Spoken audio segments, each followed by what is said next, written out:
On our 7th anniversary, Marcus's assistant, Luna, sent me a photo. In the picture, he and Luna were naked, wrapped in an embrace, kissing. I sent a message of well wishes, and the photo was quickly recalled. The assistant, crying, called me, "Ms. Grace, I accidentally sent you an intimate photo of Mr. Marcus and me. Please don't be angry, and don't make a scene with Mr. Marcus, he's been very busy lately." From the other end of the phone, I soon heard my husband gently coaxing his assistant.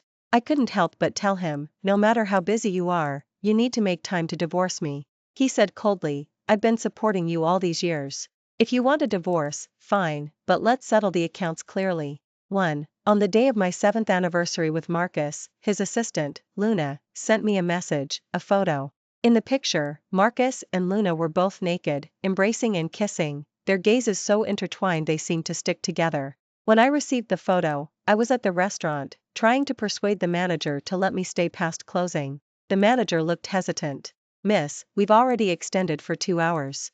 It's almost midnight. What do you think?" I knew my request was a bit much, but this restaurant was where Marcus proposed to me, so it was very important to us. Just then, my phone suddenly rang. It was a message from Marcus. Happily, I told the manager, "My husband has an update. Please, I'll pay you extra if you could just wait a little longer." As I spoke, I opened Marcus's message, and the smile on my face froze. My mind went blank, and my fingers trembled as I replied, "I wish you both well. I hope you have a wonderful night." The photo was quickly recalled, leaving only my message, which now appeared incredibly absurd and ironic. I told the manager, "Never mind. I'm leaving now." With that, I awkwardly got up and fled the suffocating place. It was raining heavily in Metro City, and the raindrops hitting me stung. I didn't call a taxi, walked numbly in the rain. Then my phone suddenly rang. It was a call from Marcus. When I answered, I heard Luna's voice, laced with tears, "Ms. Grace, I just accidentally sent you an intimate photo of Mr. Marcus and me. Please don't be angry, and don't make a scene with Mr. Marcus, he's been very busy lately." I knew Marcus had been very busy lately. There was a project in Metro City he was trying to secure, but today was our 7th anniversary. Luna was still sobbing, and from the other end of the phone, I soon heard Marcus gently coaxing her. But that voice felt like a knife, slowly slicing away at my heart. I listened to it, feeling tortured, all the way until I reached downstairs and saw the darkened home. A flicker of hope ignited in my heart. Was all this just a prank from Marcus? Maybe if I opened the door to our home, I would see him. The phone call hadn't ended, Marcus was still gently comforting Luna. And the home was pitch black, the darkness like a monster with a gaping maw, ready to swallow me whole. Seeing the empty home, I finally couldn't help but speak. "Marcus, no matter how busy you are, you need to make time to divorce me." Marcus's voice paused. He had just realized we were still on the call. He let out a cold laugh and said indifferently, "Fine. But I've been supporting you all these years.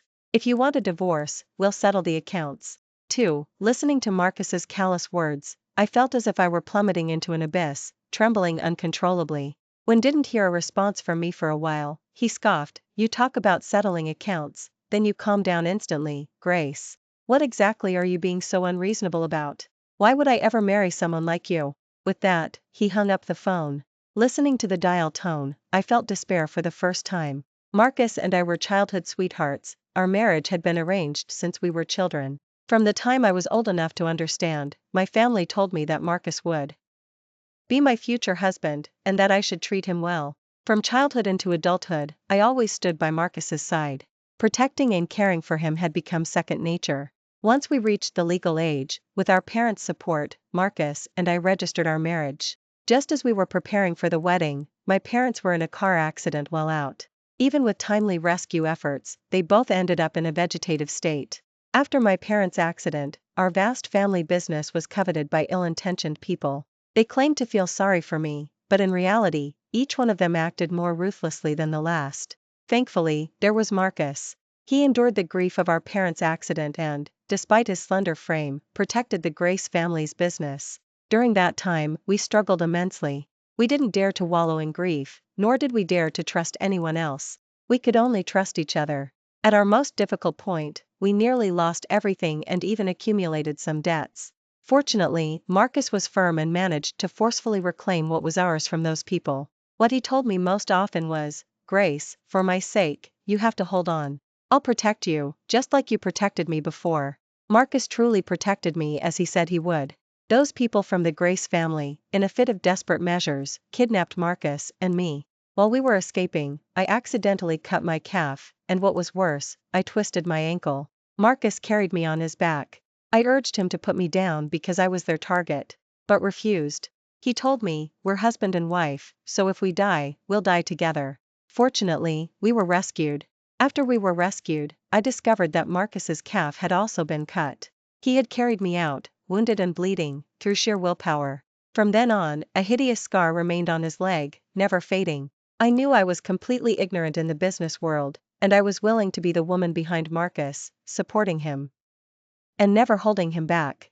Marcus also grew stronger and more capable, transforming from a frail boy into young Marcus, and eventually into Mr. Marcus. 3. I had a fever. In my hazy state, I instinctively called Marcus. The phone connected, and Marcus's voice came through. "Do you know what you did wrong? Forget it. Just apologize to Luna. She's been scared because of you these past few days. Once she forgives you, I'll come home." I couldn't absorb anything he said. My whole body was burning. Weakly, I said, "I have a fever. Can you come back and take me to the hospital?" Marcus impatiently clicked his tongue and said, disappointed, "Grace, I never thought you'd become someone who's full of lies. Why don't you just say you're dying?" My hand dropped weakly. Luna said, "Mr. Marcus, why don't you go back and check on her? I'll be fine by myself." My consciousness grew fainter. Before I passed out, I heard Marcus's voice, "She just loves to act, trying to trick me into coming back. She'll stoop to any means for such a small thing. I'd rather stay with you." I couldn't hear what else they said afterward. I just felt burning hot, then impossibly cold.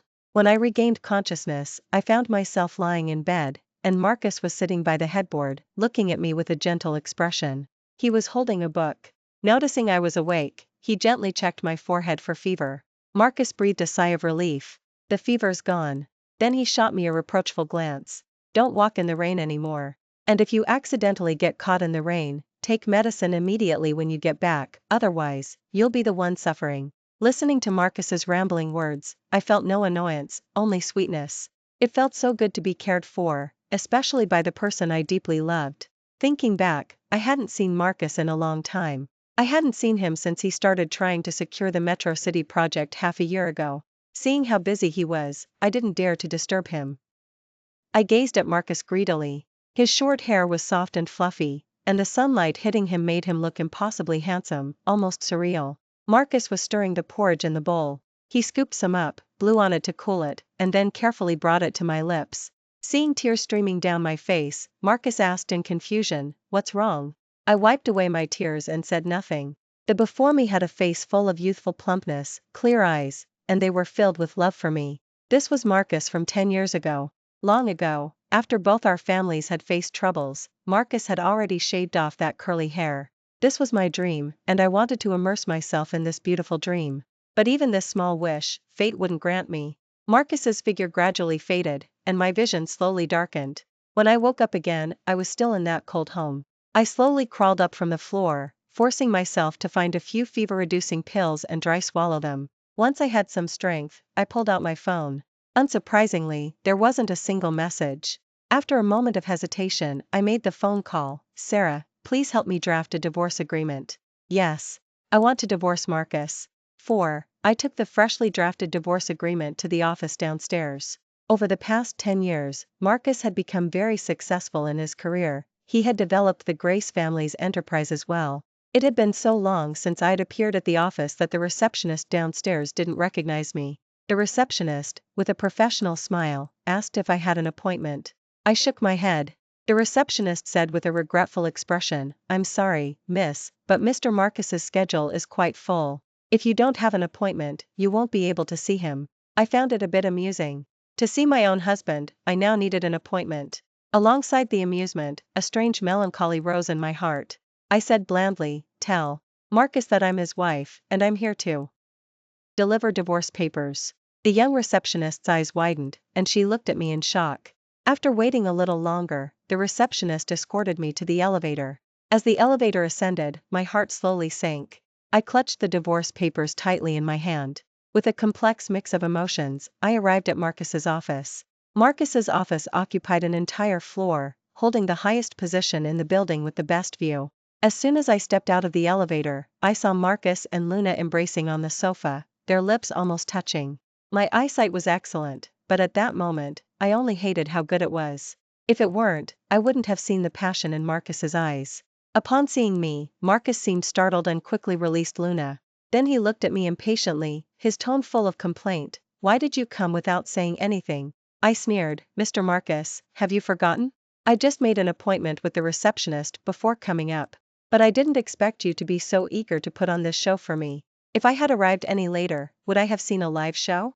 Hearing my words, Marcus was displeased. He said unhappily, "Luna just saw something on my face and helped wipe it off. Don't be so dirty-minded." I looked at Marcus. The flush on his face was obvious, and his shirt was unbuttoned 2 or 3 times, revealing his collarbone. There were also ambiguous marks on his collarbone. I blinked hard, forcing back the tears that threatened to fall. I said, "I'm not an idiot. What kind of mark needs to be licked clean?" As I spoke, I placed the divorce papers in front of Marcus. Seeing them, his face turned incredibly ugly.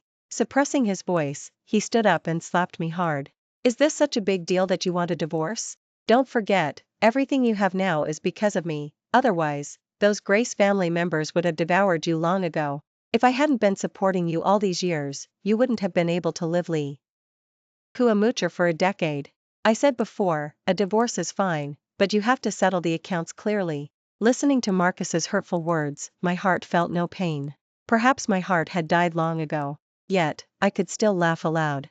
I imagine the smile on my face must have been terrible. Calmly, I said, "I don't have money, but when we first got married, my parents gave you some shares in the Grace family business. I also have some shares now that I can transfer to your name. Then I'll leave with nothing. All I want is a divorce." With that, I didn't even glance at Marcus's furious expression and turned to leave. 5. As I walked out of the office building, I felt utterly light. The heavy shackles of the past seemed to suddenly vanish. From now on, I could finally take care of myself. My phone kept ringing. It was Marcus calling. I looked at the vibrating phone and, resigned, answered it. Sure enough, as soon as I picked up, Marcus's accusing voice came through from the other end. "Grace, are you insane? Are you really going to divorce me? Don't forget your parents are still lying in the hospital. They still need me to cover their medical expenses. Aren't you the most filial daughter? Are you going to watch helplessly as your parents die?" Hearing mention my parents, lying in the hospital room in a vegetative state, I felt a pang of pain and a moment of panic. But I quickly recovered. "Marcus, you don't need to threaten me. My parents have shares, and their annual dividends are more than enough to cover their medical expenses." With that, I hung up the phone and, on impulse, blocked Marcus's number. But I had underestimated Marcus's ruthlessness. The very next day after I returned home and packed my belongings, the hospital suddenly called me. "Ms. Grace, your parents are currently in the emergency room. We can't reach Mr. Marcus, so please come to the hospital." Hearing this news, the vase in my hand shattered to the floor, and the bouncing shards cut my calf. I ignored the pain and rushed to the hospital. Arriving at the emergency room entrance, seeing the glaring red light, I felt like I was suffocating. The nurse who led me there, seeing my state, also showed some resentment. "What are you family members doing? Although the patients are in a vegetative state, they still have vital signs. How can you just stop their medical expenses? Ms. Grace, your family and Mr. Marcus's are not struggling financially, so why such a sudden decision? Even if you had financial difficulties, you could apply for a waiver from the hospital." My mind was a chaotic mess, the nurse's words echoing in my ears. Marcus. It was Marcus who did this. I wanted to drag Marcus here, make him kneel and atone for what he'd done to my parents. My parents had been so good to him. How could he be so cruel? I rushed to the office. The same young receptionist, seeing my distress, quickly led me to the elevator. When I reached Marcus's office, I saw him and Luna laughing and chatting. His hand was on Luna's slender waist, and they were dancing together, holding wine glasses. Marcus said, "Luna, you really gave me a great idea. I'm sure Grace is terrified and full of regret now. This time I'm going to make her kneel before me and apologize, or I won't reinstate her parents' medical expenses." Hearing this, my mind exploded. I rushed towards them, pulling the smug Marcus out of Luna's arms. Looking at his face, I felt a surge of coldness. Before I knew it, I had slapped him across the face. "Marcus, my parents were so good to you. Why did you stop their medical expenses? Marcus stumbled from my pull, his smiling face instantly darkening. You hit me? I just stopped their medical expenses. It's your fault for not being obedient. If you just behave, I'll reinstate their medical expenses right away.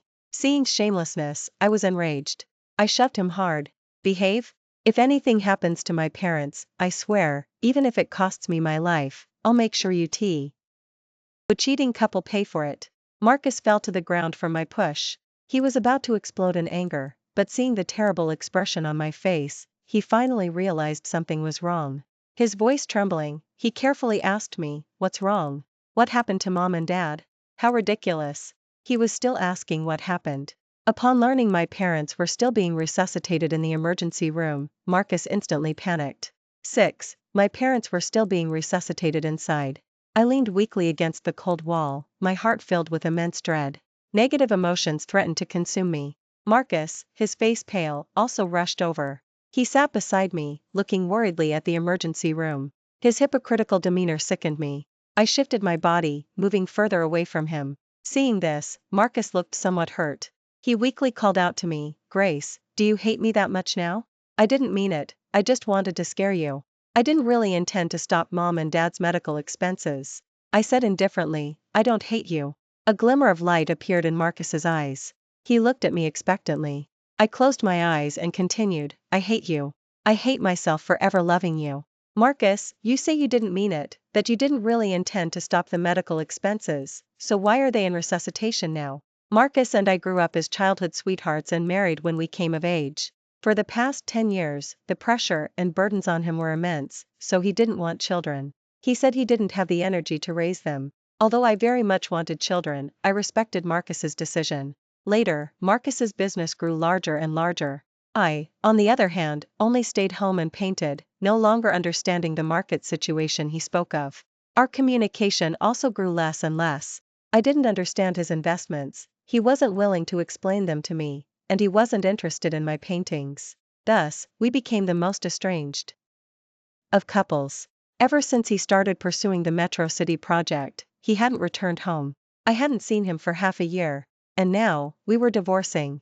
Marcus opened his mouth, wanting to say something, but then the emergency room light turned off. I quickly rushed forward. The doctor said many things, but I only heard one sentence: "They've been resuscitated, but they can't endure any more shocks." I was overjoyed, tears streaming down my face. But looking at Marcus, who was also shedding tears, I felt a renewed unease. In my eyes, Marcus not only betrayed our marriage but was also the culprit behind my parents' condition. I still brought up the divorce to Marcus. Marcus looked at me with eyes full of sorrow. "Grace, I'm the one you love most. Why can't you forgive me? I can't live without you. I don't want to divorce you." I didn't listen further, simply returning with my unconscious parents to the hospital room. Marcus lingered outside the hospital room for a long time, but I paid him no mind, simply recounting my grievances. Even though I knew mom and dad couldn't hear me. After I finished speaking, night had fallen. I reluctantly glanced at my parents, instructed the caregiver to look after them well, and then walked out of the hospital. But just as I exited the hospital, I saw Marcus and Luna wrestling with each other not far away. I didn't want them to see me, so I hid. Marcus and Luna were arguing. Luna didn't want to separate from Marcus. She knelt on the ground, pleading with him, "I truly love you. I won't interfere with your lives." Seeing his determination, a flicker of displeasure crossed Luna's eyes. She released her grip on Marcus. Just as Marcus was about to leave, he heard Luna say menacingly, "Marcus, if Grace knew that you were the one responsible for her parents' car accident, and that because of you, they'd been in a vegetative state, unable to wake up, what do you think her reaction would be?" 7. Hearing's words, a storm raged in my heart. I wanted to keep listening, but Marcus quickly clapped his hand over Luna's mouth and pulled her up from the ground. Afraid they would discover me, I had no choice but to leave. I don't know how I got back home. Looking at the empty home, I felt a chill run through me. They didn't know I was there at the time, so Luna had no reason to put on an act for me. Marcus's reaction also confirmed her words. Marcus's shadow loomed over my parents' car accident, including their being in a vegetative state, unable to wake up. For the past 10 years, Marcus rarely accompanied me to visit my parents.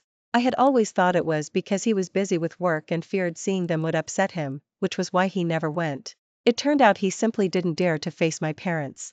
I scrolled through my phone, wanting to find someone reliable in my contacts to help me investigate the truth about what happened back then. But as I scrolled through my phone's contact list, I realized that for 10 years, I hadn't kept in touch with any of my friends. For those 10 years, besides painting, I revolved around Marcus. Marcus always told me that he couldn't handle many work-related matters, that he couldn't distinguish between people with good intentions and those with ill will. To avoid holding him back, I gradually distanced myself from those friends. My parents' sudden accident, the drastic change in our family's circumstances, including that kidnapping, also made it difficult for me to distinguish who was good or bad. After all, without my parents' authority, the Grace family was like an ownerless, delicious cake, and everyone wanted a piece. I had always believed that only Marcus was trustworthy, but reality had slapped me hard. Marcus wasn't trustworthy either. In fact, Marcus was the one responsible for all of this.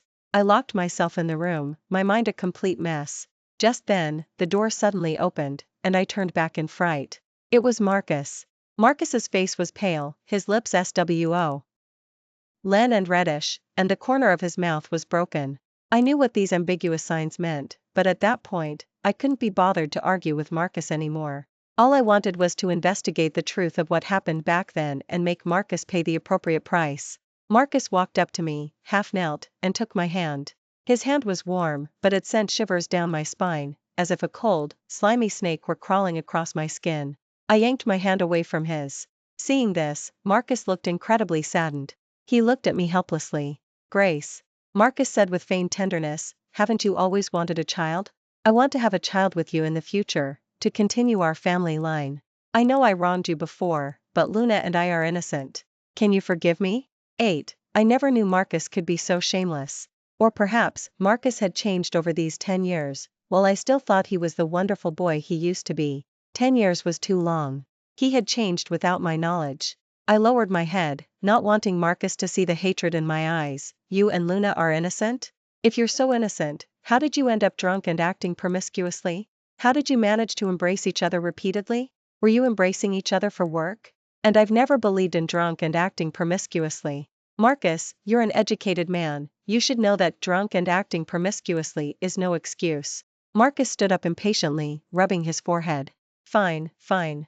You're always so selfish. You have no idea how much pressure I'm under. When women make mistakes, they're easily forgiven, but when men make the same mistakes women do, it's unforgivable. Listening to Marcus twist the truth, I couldn't help but interrupt him. Cheating, regardless of gender, is wrong. Marcus thinks his stress and busy work schedule are reasons for his infidelity? He simply fell out of love. Marcus grew even more impatient and snapped, think what you want. You're plural. Why not as obedient as Luna? With that, Marcus slammed the door and left. I watched his retreating back. Gone was the heart-wrenching pain I once felt. My heart was now filled with nothing but hatred for Marcus. I had Sarah redraft the divorce papers and return to the office with them. The previous times I'd come to the office, I'd always stumbled upon Marcus and Luna's intimacy. This time was no exception. I again found Marcus and Luna stuck together, Marcus's face brimming with lust, and the air filled with a nauseating scent. There was no need to guess what had just happened between them. I pinched my nose and said dismissively, quite the intense battle, wasn't it? As I spoke, I tossed the divorce papers in front of Marcus. He picked them up and read them, his flushed face growing uglier. Why am I leaving with nothing? I smiled. Marcus actually thought I'd still be willing to compromise, just like before. He was dreaming. Looking at Marcus's sour face, I felt immensely satisfied. You cheated. Shouldn't you be the one leaving with nothing? Marcus refused to sign, and I didn't force him. Instead, I immediately sued Marcus in court, requesting a mandatory divorce. However, I currently had no way to contend with Marcus. After all, he had been battling in the business world for 10 years, his cunning and methods far surpassed mine, and he had extensive connections. Under maneuvering, he still managed to retain his shares and assets. I only received some real estate under my name along with $5 million. After the verdict was delivered, I looked at Marcus's mocking smile. He was snuggled up next to Luna, the two of them inseparable. I smiled too. It didn't matter, there was still plenty of time. I would take everything back from him. 9. On the day we went to the city hall for our divorce, Marcus was dressed impeccably. He stood before me, hoping to see a hint of regret in my eyes. As we waited in line, Marcus still tried to plead his case. Grace, you know H. Oh, it is in our circles, There are many seemingly harmonious but inwardly estranged couples. We loved each other so much, and I still have feelings for you. Why does it have to come to this? I didn't look at him. I was afraid that if I looked at him for too long, I wouldn't be able to control the urge to strangle him. I said coldly, don't say our circles. My parents loved each other dearly, and their friends were also very family-oriented people. Just because you've seen a few seemingly harmonious but inwardly estranged couples doesn't mean everyone is like that. The audacity of you, to still want to have your cake and eat it too. I find you disgusting. Hearing my words, Marcus's eyes reddened with fury. He glared at me angrily. I hadn't deliberately lowered my voice, so everyone around us heard what I said. Seeing the strange looks from onlookers, Marcus's face fell. He roared, I told you, Luna and I are innocent. How could you treat me like this? As he spoke, Marcus's face darkened, as if I had deeply hurt him. The strange glances from others landed on me, piercing me like daggers. I signed my name without lifting my head. Yes, you're innocent friends who just happen to sleep together. Pure as snow, you are.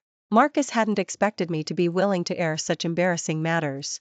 He had thought I would simply wear this cuckold's hat and swallow my grievances. He hastily signed his name, grabbed the divorce certificate, and fled in disarray amidst the murmurs of the crowd.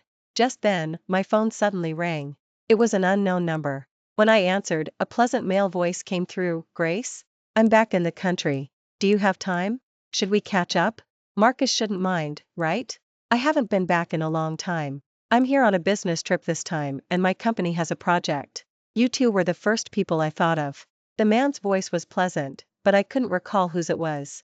From childhood to adulthood, most of my friends had been female because I was afraid Marcus would get jealous. When I arrived at the agreed-upon cafe, I saw a poised and confident man sitting at a table. His hair was impeccably groomed, and he wore gold-rimmed glasses.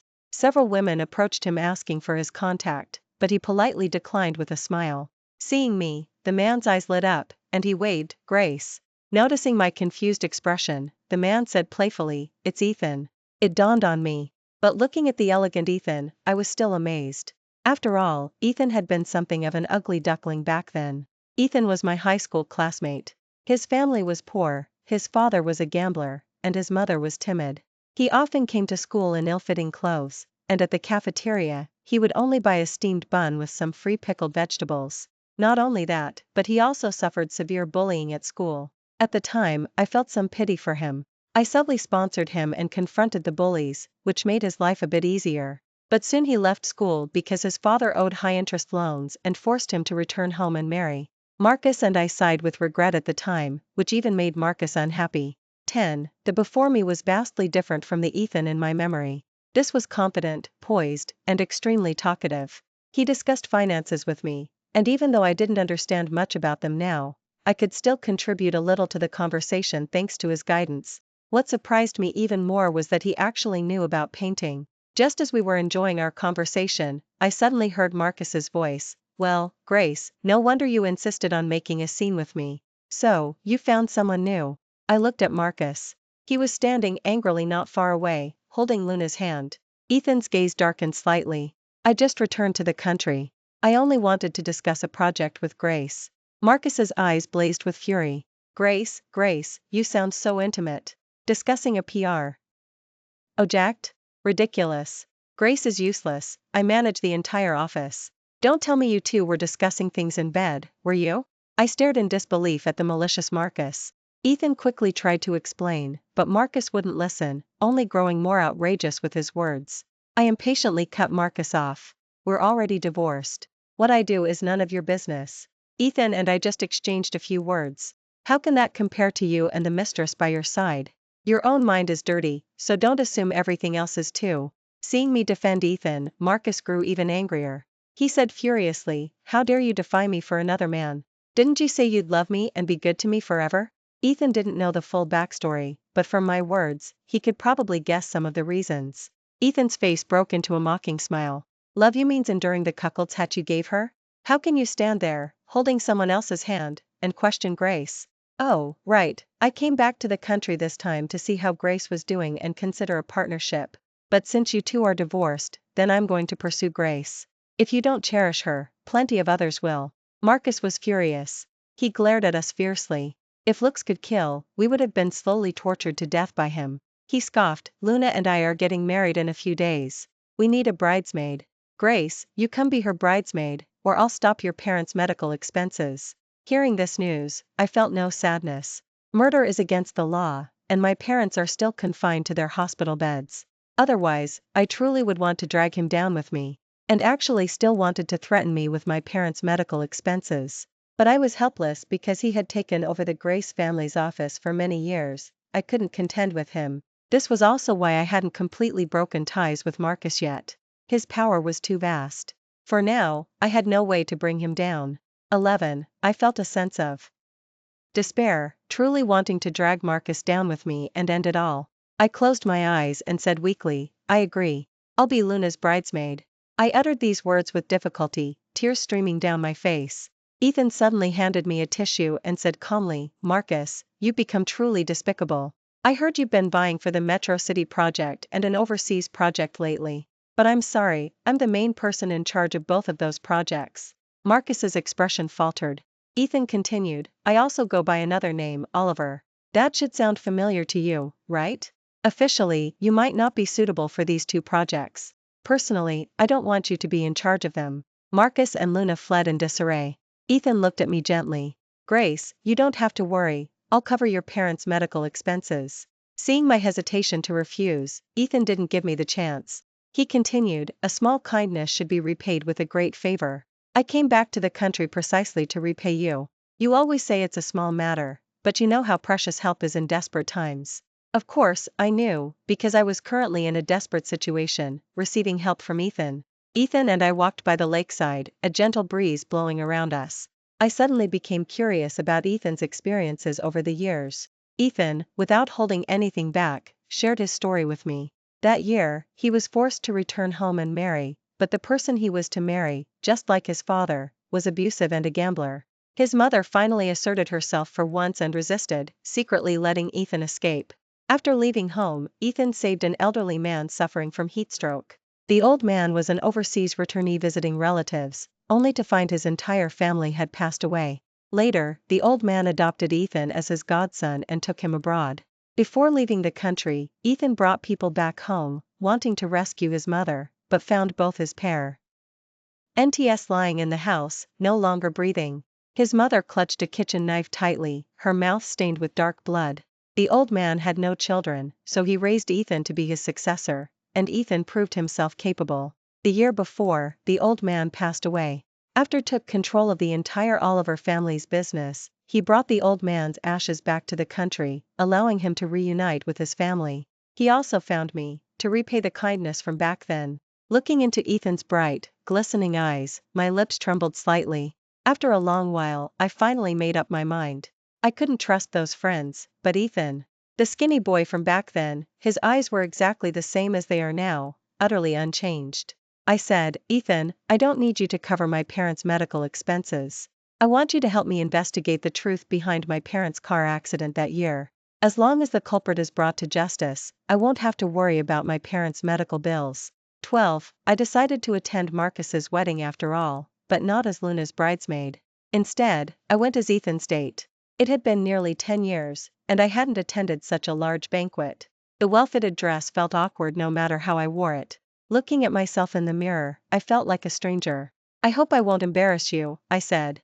Ethan, dressed in a tuxedo with a high-end watch on his fair wrist, exuded nobility and elegance. He took my arm and said with a smile, of course not. You look beautiful. Just being by my side is a credit to me. Ethan and I arrived at the banquet. When saw us, his expression twisted for a moment. But he didn't dare find fault with me in front of so many people, fearing I'd throw caution to the wind and expose all his scandals. He just glared at me a few times.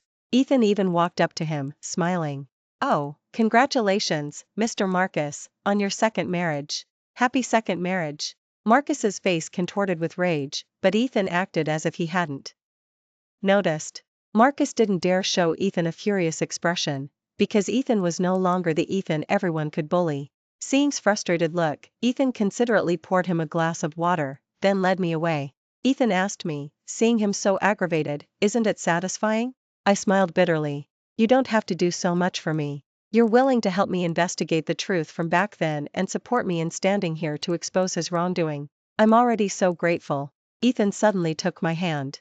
His hand was dry and warm, giving me strength. Ethan's eyes held a light and emotions I couldn't decipher. Do you remember? Back when I was being bullied, you stood there and told me to fight back. You told me then that you would stand right there and support my resistance.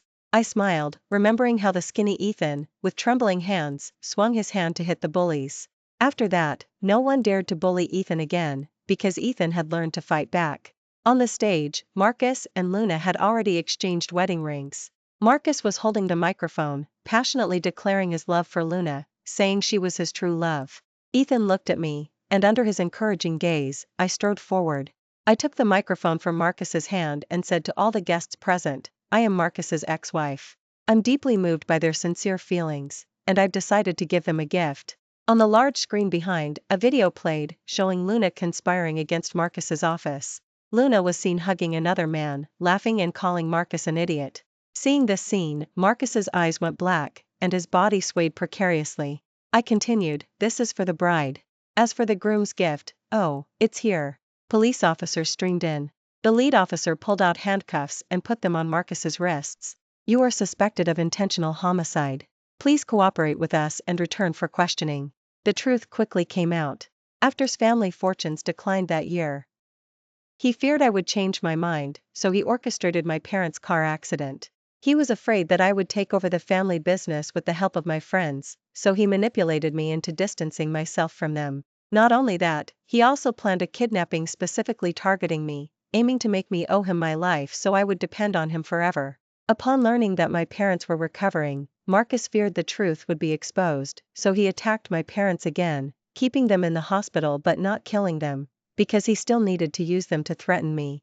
Marcus was sentenced to life imprisonment. He cried, saying he wanted to see me, but I refused his request.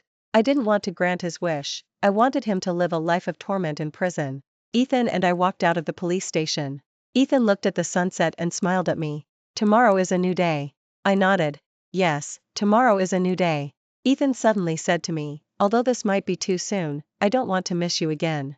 Would you be willing to have me by your side? You don't need to feel burdened, I just want to get in line first.